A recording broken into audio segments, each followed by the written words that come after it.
नमस्कार साथियों, एक बार फिर से स्वागत है आप सभी का Gyandeep the school for competition के इस सेशन में।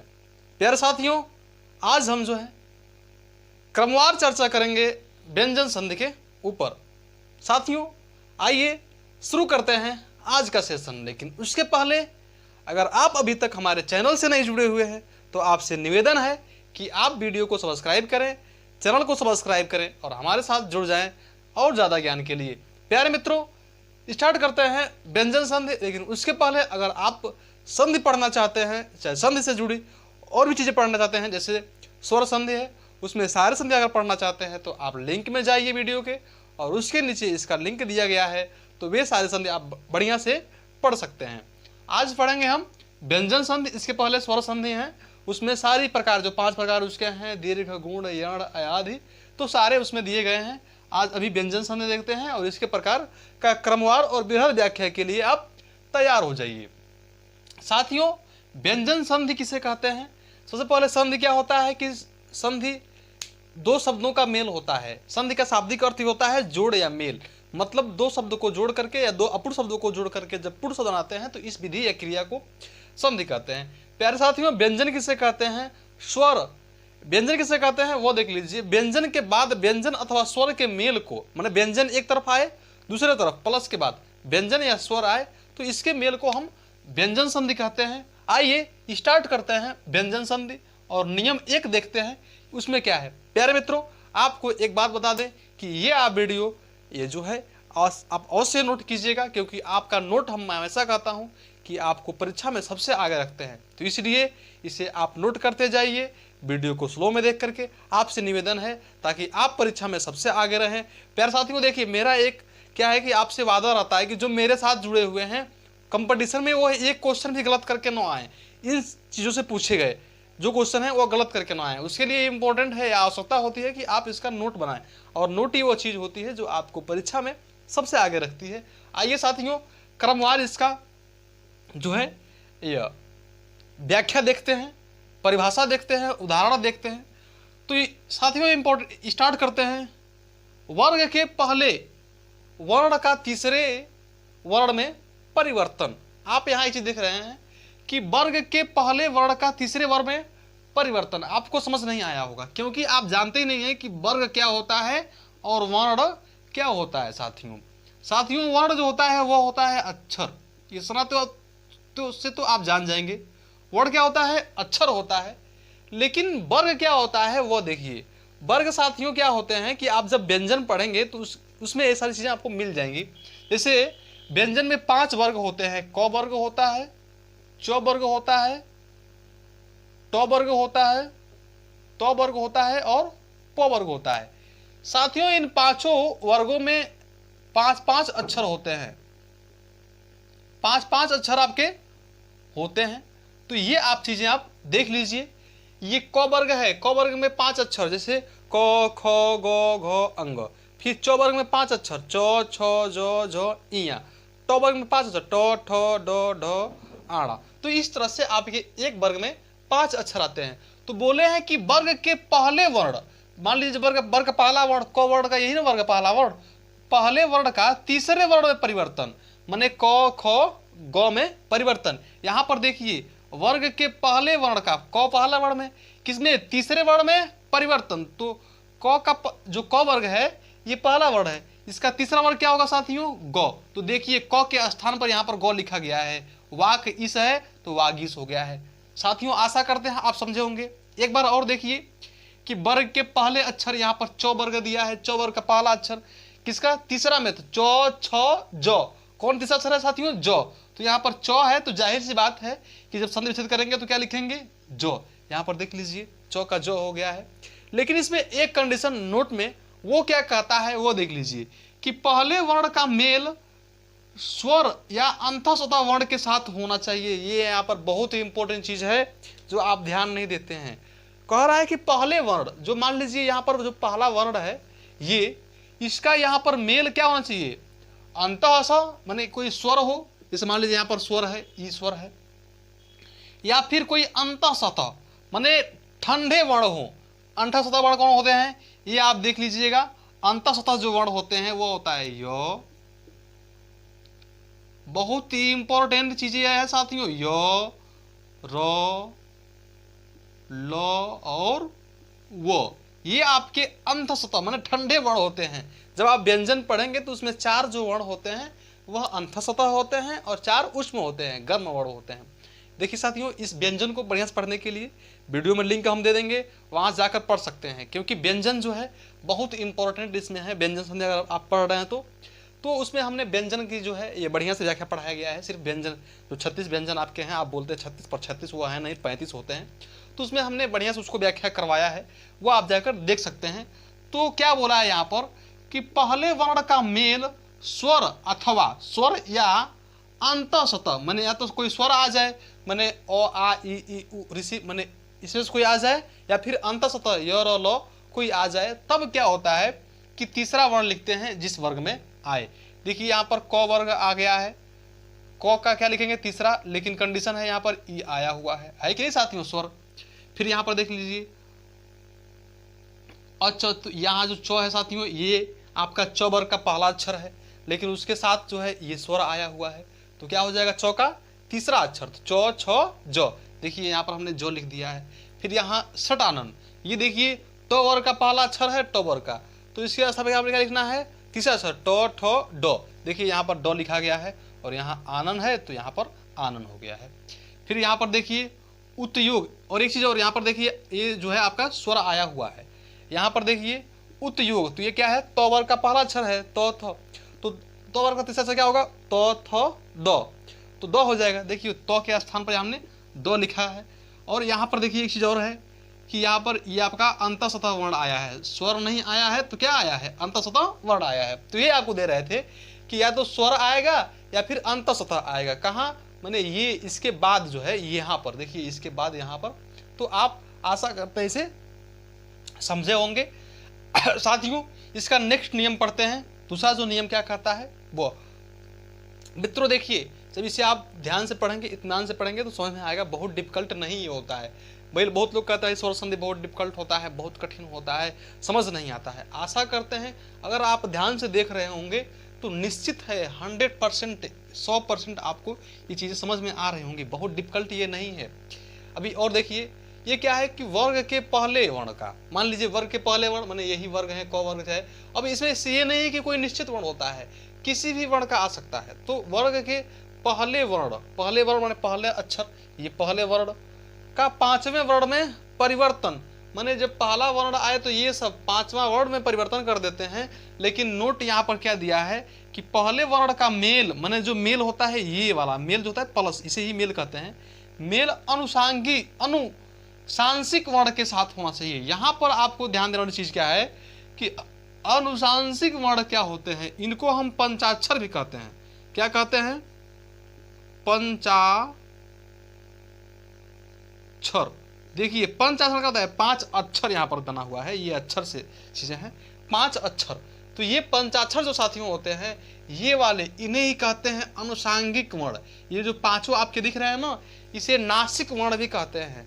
इनका जो उच्चारण होता है साथियों ये नासिक से होता है, तो इन्हें ही कहते हैं पंचाक्षर या फिर अनुसांशिक वर्ण। आप यहाँ पर ध्यान दीजिएगा कि ये क्या है आपके अनुसांशिक वर्ण हैं। एक बात और बताते चले कि इतनी बृहद व्याख्या आप पूरे YouTube में कहीं नहीं पाएंगे, इसलिए आप हमारे साथ बने रहे।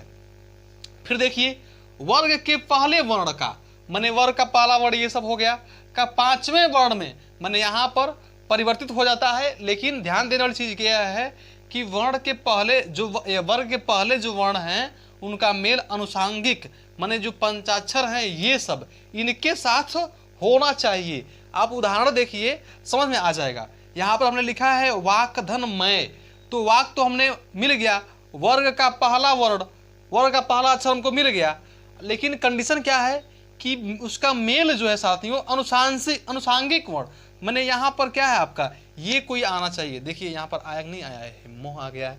तो पहले वर्ण के साथ जब ये होगा तो क्या करते हैं कि पहले वर्ग के स्थान पर क्या लिखते हैं पांचवा वर्ण लिख देते हैं। तो क वर्ग का पांचवा वर्ण क्या होगा साथियों, ये अंग होगा, क ख ग घ अंग। देखिए पहला दूसरा तीसरा चौथा पांचवा क ख ग घ अंग, यहाँ पर हो गया नहीं साथियों ये अंग।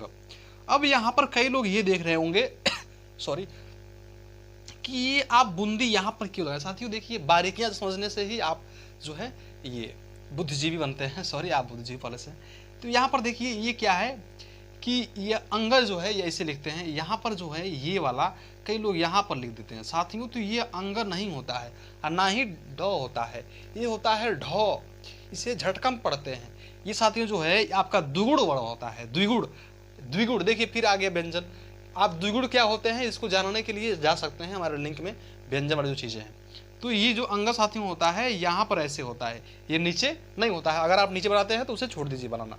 तो ये क्या है आपका, फिर देखिए वर्ग के पहले वर्ण, तो वर्ग माने क वर्ग का पहला वर्ण आ गया है, का पांचवें वर्ण में परिवर्तन, तो इसका पांचवा वर्ण कौन होगा, अंग हो ना, क ख ग घ अंग। देखिए इसके स्थान पर हमने अंग लिख दिया है, लेकिन कंडीशन क्या कर रहा था कि कोई पंचाक्षर आना चाहिए, माने ये योयल आपके आने चाहिए। इनका जो उच्चारण स्थान होता है नाक से होता है, आप ध्यान दीजिए, नाक नहीं सॉरी नासिक से होता है।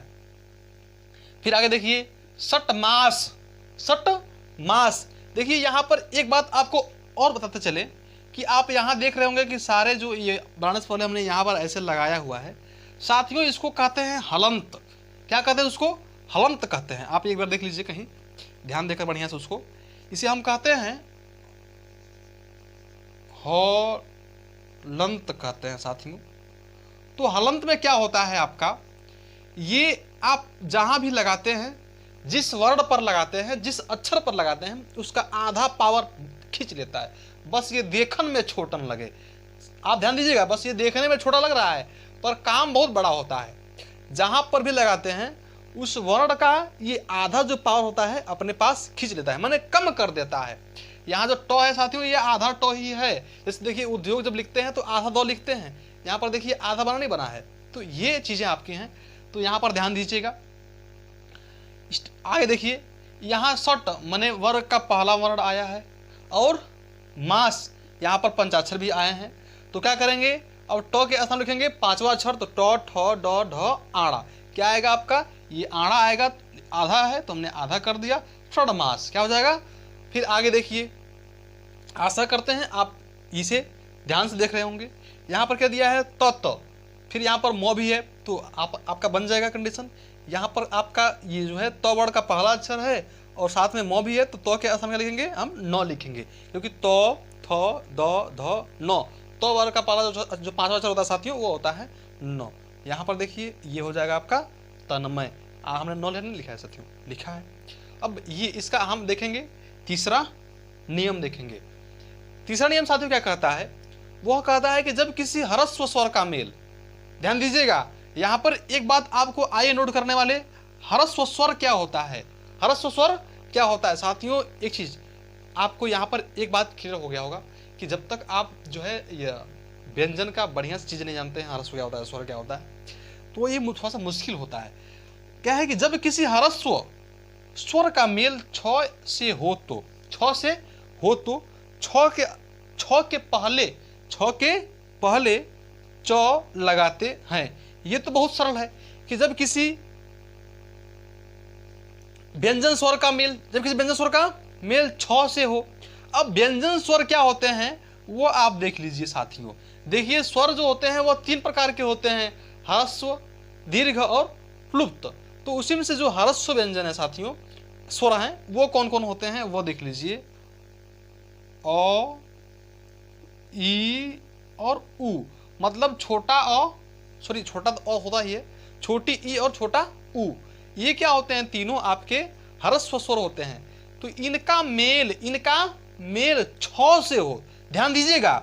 देखिए यहाँ पर आए में ह्रस्व का मेल छ से हो। फिर देखिए यहाँ पर आ गया है, ये ह्रस्व है, यहाँ पर अ है तो इसका मेल छ से हो। यहाँ पर देखिए छोटी ई है, इसका मेल किससे हो साथियों, छ से हो। छ से हो तो छ के पहले च लिखते हैं। तो छ के पहले क्या लिखते हैं, च लिखते हैं। कब, संधि विच्छेद करते समय, संधि को बनाते समय। तो यहाँ आपका अनु है, अनु हमने लिख दिया। आज जब यहाँ पर ह्रस्व आपका आया है तो छ से पहले च लगा देंगे, तो छ से पहले च लग गया तो अनुच्छेद हो जाएगा। फिर देखिए यहाँ पर परिच्छेद, यहाँ पर छोटी आपका है, किसी ह्रस्व आए और उसके बाद क्या है, उसका मेल क्या हो, छ से हो। ह्रस्व आ गया, मेल क्या हो रहा है, छ से हो। तो उसके छ से पहले क्या लगाते हैं, च लगाते हैं। तो छ से पहले क्या लिख देंगे, यहाँ पर च लिख देंगे। देखिए हमने च यहाँ पर लिख दिया है। आशा करते हैं समझे होंगे।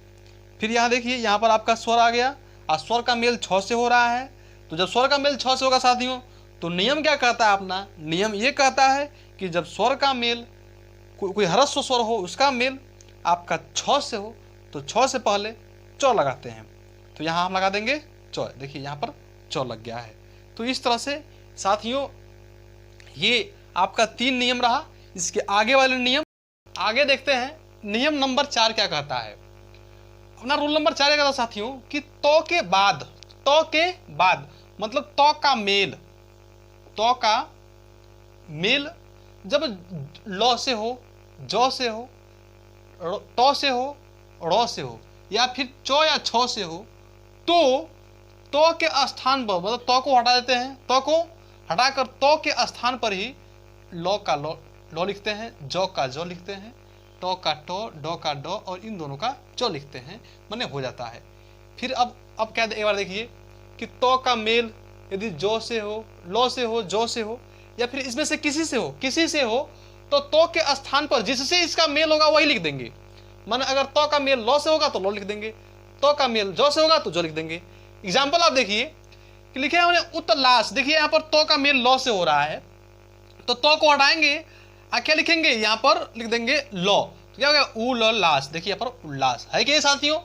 फिर देखिए उत्तरलेख, तो का मेल किससे हुआ है, लो से हुआ है, तो को हटाएंगे, तो कैसे लिखेंगे साथियों लो। तो क्या हो जाएगा उल्लेख। देखिए यहाँ पर लेख, उल्लेख हो जाएगा। आशा करते हैं आप समझ रहे होंगे। फिर देखिए यहाँ पर तो का मेल हुआ है जो से, तो क्या है जिसका मेल होगा वही लिखेंगे।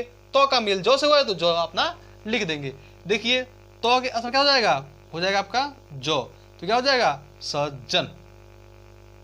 साथियों बिल्कुल आशा करते हैं आप समझे होंगे। ये सज्जन रहा। देखिए तो का मेल जो से हुआ है, तो का मेल जो से हुआ है, तो के स्थान पर जो लिखेंगे। तो हमने हटा दिया, क्या लिख दिया जो, तो क्या हो गया सज्जन। फिर यहाँ देखिए तो आया है, मेल किससे हुआ है जो से। तो साथियों तो का मेल होगा जो से, तो क्या लिखेंगे जो। तो यहाँ पर यह लिखेंगे जो, हम लिख देंगे एक और, क्या हो जाएगा यह उज्ज्वल हो जाएगा। फिर आगे देखिए तो का मेल हुआ है टो से, तो का मेल हुआ है टो से, तो है इसका मेल किससे हुआ है टो से हुआ है, तो के स्थान पर हम लिखेंगे टो। जिसका मेल उसी के स्थान पर तो को हटा करके लिख देते हैं वही, माने जिसका मेल होगा तो को हटाकर वही लिख देंगे। तो से मेल हुआ है टो का, तो को हटाना है और टो ही एक बार और लिख देना है, एक बार और लिख देना है। देखिए तो यहाँ तो दिया है, इसको हम हटाएंगे और यहाँ लिख देंगे टो। क्या हो जाएगा पोटो टीका। देखिए पोटिका, समझे होंगे। यहाँ तो का मेल हुआ है डो से, तो को हटा करके डो लिख देंगे। देखिए उडयन। देखिए यहाँ पर उडयन। आशा करते हैं समझे होंगे। आगे देखिए तो का मेल हुआ है चौ से, तो को हटाएंगे और क्या लिखेंगे यहाँ पर चौ ही लिख देंगे। देखिए तो का मेल हुआ है चौ से या छौ से, तो चौ लिखना है। तो हम यहाँ उच्चारण, उच्चारण। फिर देखिए फिर यहाँ जगत छाया, जगत छाया, तो का मेल हुआ है छ से, तो को हटाएंगे और लिख देंगे चौ। देखिए चौ या छ से होगा तो चौ ही लिखा जाएगा। तो हमने क्या लिखा है यहाँ पर जगो चौ छाया, जगत छाया। मित्रों अब अगला नियम क्या कहता है उसे देखिए। नियम नंबर 5, इसमें क्या है कि तो के बाद सौ हो तो का चौ आता है और सौ का छ। देखिए यहाँ पर दोनों बदलता है, एक नहीं। मतलब अगर तो का मेल सौ के साथ हो, तो का मेल सौ के साथ हो, तो का चौ आता है। देखिए तो का चौ हो जाएगा और सौ का हो जाएगा छ, सौ का हो जाएगा साथियों छ। क्या हो जाएगा चौ छ वास। देखिए उच्च छ वास। आज देखिए मैंने ये तो के स्थान पर लिखना, मैंने लिखना है छ लिखा है, और सौ के स्थान पर ये छ। देखिए तो के बाद सौ हो तो का चौ, तो का हो जाएगा चौ और सौ का हो जाएगा आपका छ, सौ का हो जाएगा छ। तो उ चौ छ वास, उ चौ छ वास। आशा करते हैं समझे होंगे। फिर देखिए तो का मेल सौ से हुआ है, तो का लिखेंगे चौ और सौ का लिखेंगे क्या चीज छ। तो क्या हो जाएगा साथियों आपका ये सौ चौ शास्त्र, शास्त्र। साथियों अब ये आप समझे होंगे। आगे देखिए अगला नियम। साथियों अगला नियम अपना है, उसे देखिए, तो के बाद यदि हो, मतलब तो का मेल हो से हो तो के स्थान पर दो और हो के स्थान पर धो हो जाता है। आप ध्यान दीजिएगा कि तो का मेल यदि हो से हो तो दोनों ही बदल जाते हैं। तो के स्थान पर लिखते हैं दो और हो के स्थान पर लिखते हैं धो। कैसे, उसको देखिए। तो का मेल हो से हुआ है, तो का मेल हो से हो तो के स्थान पर लिखते हैं दो। यहाँ पे देखिए तो के स्थान पर दो लिखते हैं, एकदम साफ साफ लिखा है साथियों, बिल्कुल आप इसे पढ़ कर देख सकते हैं। तो के स्थान पर दो, तो जहां है लिख देंगे दो, तो देखिए तो यहाँ पर हमने यहाँ पर लिख दो, और फिर हो क्या लिखेंगे धो, हो जहां है लिख दिया हमने धो, तो क्या हो जाएगा तदहित, तद्धित इसे पढ़ते हैं, तो ये हो जाएगा तद्धित आपका, तद्धित। ऐसे तद्धित जो है ये लिखा हुआ है, लेकिन आप ये अगर लिखते हैं तो पहले बोलते हैं आपकी धो आप पहले लिखे हैं, बाद में दो क्यों लिखे हैं, तो ये दो ही पहले है, बाद में धो है। ये यहाँ पर जो है साथियों, यहाँ पर ये धो जो है आधा नहीं है, यहाँ पर दो आधा है। आप लोग बहुत बार कंफ्यूजन करते हैं, कई बार देखते हैं हम, तो ये आप देख करके यहाँ पर समझ सकते हैं। फिर देखिए उतहार, फिर यहाँ पर तो का मेल हो से हुआ है, तो का मेल जब हो से हो तो के स्थान पर साथियों दो, यहाँ क्या हो जाएगा दो, फिर हो के स्थान पर लिख देंगे हम धो, तो क्या हो जाएगा आपका उधार, क्या हो जाएगा उद्धार। देखिए लिखा उधार, ये उधार जो है ये तो के स्थान पर दो, हो के स्थान पर हमने धो लिखा है उधार। आशा करते हैं आप समझो, इसे कहते हैं उधार। इस फिर देखिए मौ का मेल जब किसी व्यंजन से हो, किसी व्यंजन से हो, मौ का मेल किसी व्यंजन से हो तो मौ अनुस्वार हो जाता है, मतलब ऊपर जो बिंदु देते हैं साथियों वो हो जाता है। देखिए समधन गम, समधन गम, तो साथियों मौ क्या हो जाएगा आपका अनुस्वार हो जाएगा, ऐसे बन जाएगा बिंदी, ये हो जाएगा संगम। फिर देखिए समचय, समचय दिया है, फिर मौ क्या हो जाएगा आपका ये हो जाएगा अनुस्वार, समचय हो जाएगा। फिर यहाँ पर समरक्षक, ये आपका मौ जो है फिर अनुस्वार हो जाएगा संरक्षक। तो इस तरह से साथियों आपका ये व्यंजन संधि रहा। आशा करते हैं कि आप समझे होंगे। अगर साथियों ये वीडियो आपको समझ में आया है तो आपसे निवेदन है कि आप वीडियो को सब्सक्राइब करें और अपने मित्रों में शेयर करें, ताकि इस ज्ञान से वो भी आपके जो मित्र हैं वो इस ज्ञान को ले सकें। साथियों मिलते हैं अगले वीडियो में, तब तक के लिए जय हिंद।